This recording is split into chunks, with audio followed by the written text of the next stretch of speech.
On this edition of Early Look, I'm going to be previewing the middleweight main event taking place June 8th in Louisville, Kentucky between Jared Cannonier and Nassourdine Imavov. My name is James Lynch. If you've never watched the show before, I'm going to go through a bunch of different stats, a bunch of different intangibles. Then I'm going to give you my prediction at the end of this. Some of the stuff may have relevance, it may not.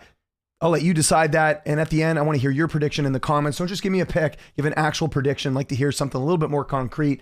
Really big fight for the middleweight division. Let's do a quick tail of the tape between these two. You can see the killer gorilla, Jared Cannonier, 40 years old. He is 5'11" with a 77.5 inch reach, taking on Imavov, who's 28, 6'3" with a 75 inch reach. So you can see there, Imavov a little bit taller, Cannonier a little bit longer, and Imavov a lot younger than his opponent. Let's start first with the killer gorilla, Jared Cannonier, who's former middleweight title challenger, if you remember. You can see there, Cannonier, 17-6. He's got 10 knockouts, 2 submissions, and 5 decisions. He's the number 4 ranked middleweight. He's 40 years old. He is 5'11" with a 77.5 inch reach. So he'll have a 2.5 inch reach advantage. He's a BJJ purple belt. He trains out of the MMA lab. He's got fight of the night 2 times against Ian Cutelaba and Marvin Vettori. He's got performance of the night 4 times against Cyril Asker, David Branch, Jack Hermanson, and Derek Brunson. He has the most significant strikes landed in a fight in UFC middleweight division history with 241 plus strikes against Marvin Vettori. Cannonier made his amateur debut way back in March of 2011, then made his pro debut a couple months later in June of 2011, made his UFC debut in 2015 when he lost to Sean Jordan, which is interesting. He's fought in different weight classes. He's fought in 3 different weight classes, actually. He's fought 9 times at heavyweight, 5 times at light heavyweight, and 8 times at middleweight. He is 10-6 in the UFC. He's got 6 stoppage wins. He went 3-4 to start his UFC career, if you look at it here, which is kind of interesting, but some pretty good competition along the way. Some notable wins for Jared Cannonier in his career include Anderson Silva, Jack Hermanson, Kelvin Gastelum, Derek Brunson, Sean Strickland, and Marvin Vettori. Some notable losses include Sean Jordan, Glover Teixeira, Jan Blachowicz, Dominic Reyes, Robert Whitaker, and Israel Adesanya. He's had a few layoffs in his career, including the layoff from Sean Jordan to Cyril Asker. There was a 463-day layoff. Going from Jack Hermanson to Robert Whitaker, there was a 392-day layoff. And then going from this fight, Marvin Vettori, to Imavov, there was a 357-day layoff. I actually had an interview with Jared Cannonier ahead of this fight, so if you guys want to get a little bit more detail, Cannonier talks about the injuries he's been dealing with and why he's had such a long layoff, including how he was supposed to fight Paulo Costa at UFC 301, but wasn't healthy enough to take that fight. He was still recovering from some injuries. So you can find that interview on this channel under the UFC interviews playlist. That's where you'll be able to find that interview.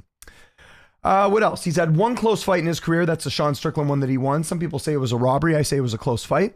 That was at UFC on ESPN 74, plus 74. 13 media members scored the fight for Cannonier. 7 scored it for Strickland per MMA Decisions. MMA Decisions is the website where the media members can submit their scorecards for every single fight. It's not the be all end all, but just something we want to mention here. Let's look at Jared Cannonier's stats with the UFC, just to give you a little insight onto how he's performing. Again, a lot of fights in the octagon. Significant strikes landed per minute is 4.68, so he's landing a lot of strikes. His striking defense is at 59%, so he doesn't get hit that much. Doesn't do many takedowns, only 0.44. His takedown accuracy is only at 42%, but his takedown defense is at 63%, although I doubt, well, actually this fight could go to the mat. We'll see.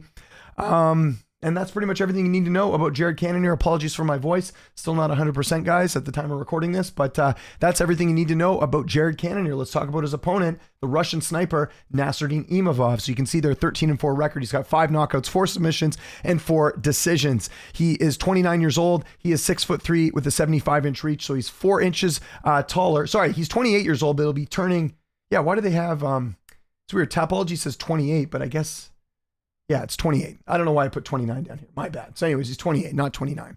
He is 6'3" with a 75-inch reach. He's 4 inches taller and 12 years younger than Jared Cannonier. He is the 8th ranked UFC middleweight. Was training at the MMA Factory with Fernand Lopez. Now, forget the name of the gym he trains at, but he's not with Fernand Lopez anymore. That's been a couple fights now. That's been the case. Never had an amateur debut. Went straight to the pros in February of 2016, which is a fight he lost by guillotine choke. Then made his UFC debut in October of 2020, where he got a win over Jordan Williams. He's 4-2 with 1 no contest in the UFC. He's got 2 stoppage victories. Some notable wins for Imavov include Edmund Shabazian, Joaquin Buckley, and most recently Roman Dolidze. I'd say Dolidze is probably the biggest win he's had in his career. And then he has some weird losses. Had a loss to Phil Hawes, and then he also had a loss to Sean Strickland, but that was short notice and up a weight class. If you remember, Strickland wanted to fight at 205 instead of, I think it was 205 or a catch weight. I'm trying to remember. 194 for that fight. So it was like a catch weight fight. Yeah, it's weird they put middleweight, but it was catchweight in that fight, definitely. Imavov has not had a ton of fights in the UFC, like I mentioned, just 7 fights, I should say. So no major layoffs, no major injuries, anything like that.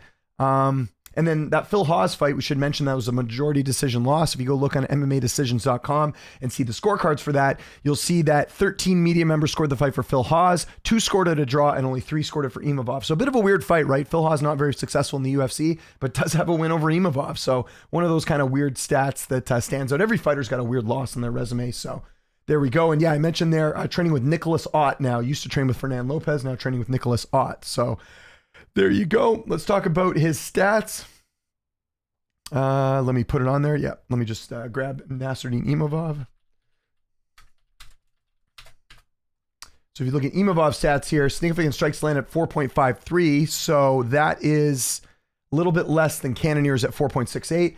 His striking accuracy is at 54%, so it's a little bit higher than Cannonier, so he does land more. His striking defense is at 61%, so a little bit higher than Cannonier's at 59. His takedown defense is at 76, so that's better than Cannonier. His takedown accuracy is only at 31%, and his takedown average is 0.87. So doesn't get a lot of takedowns there as well.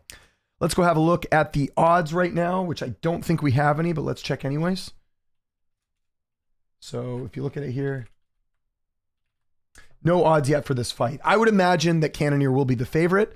Let's go have a look on Tapology, though, as far as the fan voting. Again, this isn't the be-all, end-all, but gives you a good indication. So 68% of people right now, and this is just fan voting, picking Jared Cannonier over Nassourdine Imavov at 32%. Okay, which way am I going on this fight? Well, I'm going to be going with the killer gorilla, Jared Cannonier. I think he will win a 5-round decision over Nassourdine Imavov.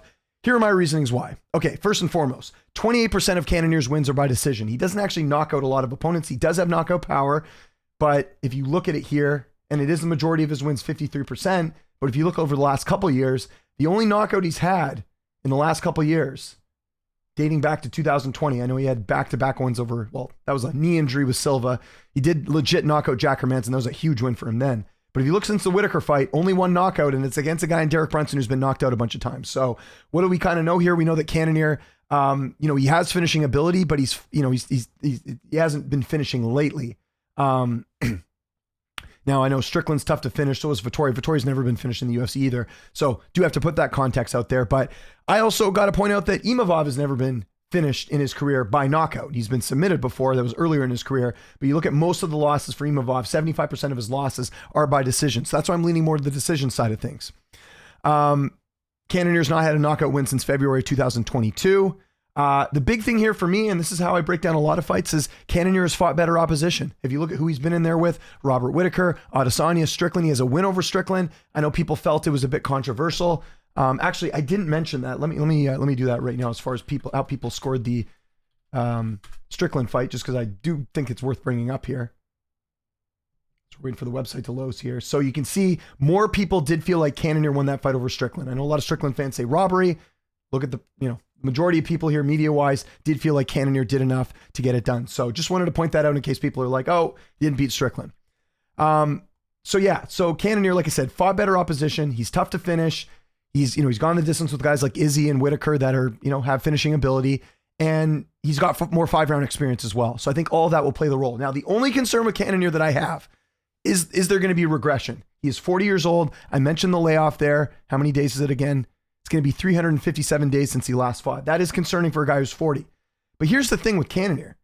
Like, he put on maybe his best performance ever in his last fight against Vettori.